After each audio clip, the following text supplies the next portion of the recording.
عمران خان صاحب کے تحریک انصاف کے احتساب کے بیانیے کو آج بہت بڑی ڈز لگی، شکست فاش ہوئی، چاروں خانے چت ہوئی حکومت کا سارا پرسپیکٹو، اور تحریک انصاف کی جو پارٹی کے ورکر ہیں آج ان کی بھی آنکھیں اب دیدہ ہوں گی، کیونکہ عمران خان صاحب نے پچھلے کئی سالوں سے یہ بتایا ہوا تھا کہ یہ شریف فیملی منی لانڈرنگ کر کے پیسہ لے کے گئی ہے باہر، اور خاص طور پہ لے کے گئی ہے برطانیہ میں، لیکن آج برطانوی عدالت نے جو کسی کے انفلوئنس میں نہیں ہے، جس کے اوپر کوئی ادارہ انفلوئنس نہیں کرتا، جس پہ کوئی گورنمنٹ انفلوئنس نہیں کرتی، جس کے اوپر کوئی نیب کا چیئرمین نہیں بیٹھا ہوا،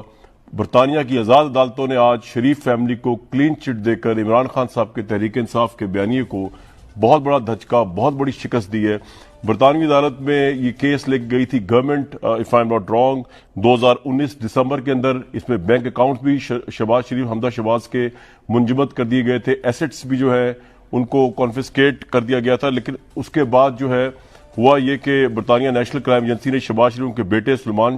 شریف کے منجمد بینک اکاؤنٹس کی تحقیقاتی رپورٹ ویسٹ منسٹر کورٹ میں اب جمع کرا دی ہے۔ رپورٹ کے مطابق شہباز شریف اور کے خاندان کے بینک اکاؤنٹس میں منی لانڈرنگ، کرپشن اور مجرمانہ سرگرمی کا کوئی ثبوت سامنے نہیں آیا۔ برطانوی ایجنسی نے حکومت پاکستان نیب اور ایسٹ ریکوری یونٹ کی درخواست پر تحقیقات شروع کی تھی۔ رپورٹ میں کہا گیا کہ 21 ماہ کی تحقیقات میں 20 سال کی مالی معاملات کا جائزہ لیا گیا ہے، 20 سال کی کورٹ کی کلین چٹ ملی ہے۔ ان ادر ورڈز، تحقیقات کے دوران شہباز شریف خاندان کے برطانیہ اور متحدہ عرب امارات میں اکاؤنٹس کی چھان بین کی گئی۔ عدالت نے شہباز شریف کے خاندان کو منی لانڈرنگ اور مجرمانہ سرگرمیوں کے الزامات سے بری کر دیا اور منجمد اکاؤنٹس بھی بحال کرنے کا حکم دے دیا۔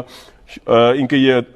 اکاؤنٹ جو تھے دسمبر 1919 سے برطانوی عدالتی حکم پر منجمد کیے گئے تھے۔ فریز اکاؤنٹس تھے، جو منجمد اکاؤنٹس تھے، ان کو بھی بحال کر دیا ہے۔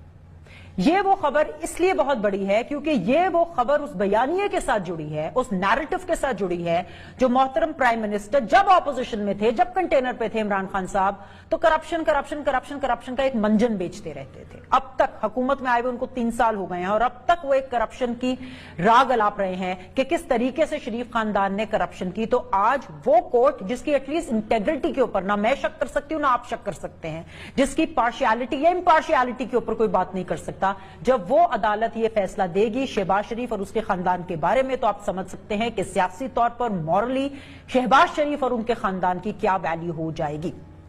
ہیون سیڈ دیٹ، یہ ایک بہت بڑی ہار ہے حکومت پاکستان کی، یہ ایک بہت بڑی ہار ہے عمران خان اور ان کے اس نیریٹو کی، اس کرپشن کے بیانیے کی جو کہ وہ پچھلے 3 سالوں سے پاکستان کے عوام کو دیتے چلے آئے ہیں۔ اب بات کر لیتے ہیں نون لیگ کی، بات کر لیتے ہیں ذاتی مفاد اور ملکی مفاد کی۔ ہم نے یہ دیکھا ہے کہ پچھلے کچھ عرصے میں پی ایم ایل این نے جتنا بھی مشکل وقت دیکھا ہے، جتنے چاہے مرضی کیسز ہو جائیں، جتنی چاہے مرضی جیلیں بھگت لیں، جتنے چاہے مرضی الزامات آ جائیں، جتنی چاہے مرضی ویڈیوز آ جائیں، لیکن پی ایم ایل این اور اس کا ووٹ بینک 1 انچ نہیں ہلا ہے۔ تو یہ بات تو ثابت ہو گئی کہ پی ایم ایل این کو اس حکومت سے یا for that matter Imran Khan سے یا فار دیٹ میٹر کسی اور پولیٹیکل پارٹی سے کوئی خطرہ نہیں ہے، رتی بھر خطرہ نہیں ہے۔ لیکن ایک خطرہ ہے، ایک مسئلہ ہے، ایک فائٹ ہے جو کہ انٹرنل ہے۔ ان کو جس چیز سے خطرہ ہے وہ اپنی انٹرنل لڑائیوں سے ہے۔ وہ طرز سیاست جو نواز شریف اور شہباز شریف کرتے آئے ہیں وہ صرف وہیں تک نہیں رک رہی ہے، وہ اگلی جنریشن، اگلی نسل تک جا رہی ہے۔ وہ طرز سیاست مریم نواز شریف اور وہ طرز سیاست حمزہ شہباز شریف اڈاپٹ کر رہے ہیں۔ وہ طرز سیاست، وہ بحث جو کہ ملکی مفاد سے شروع ہوتی ہے اور ذاتی مفاد پر آ کر ختم ہو جاتی ہے، یا ذاتی مفاد سے شروع ہوتی ہے اور ملکی مفاد پر آ کر ختم ہو جاتی ہے، وہ اس نسل میں بھی ختم نہیں ہو رہی ہے بلکہ اگلی نسل تک جاری ہے۔ تو I'm really sorry to say to all the PMLN supporters، میرے پاس آپ کے لیے کوئی اچھی خبر نہیں ہے، کیونکہ ہر گزرتے وقت کے ساتھ، ہر گزرتے دن کے ساتھ یہ انٹرنل لڑائی زیادہ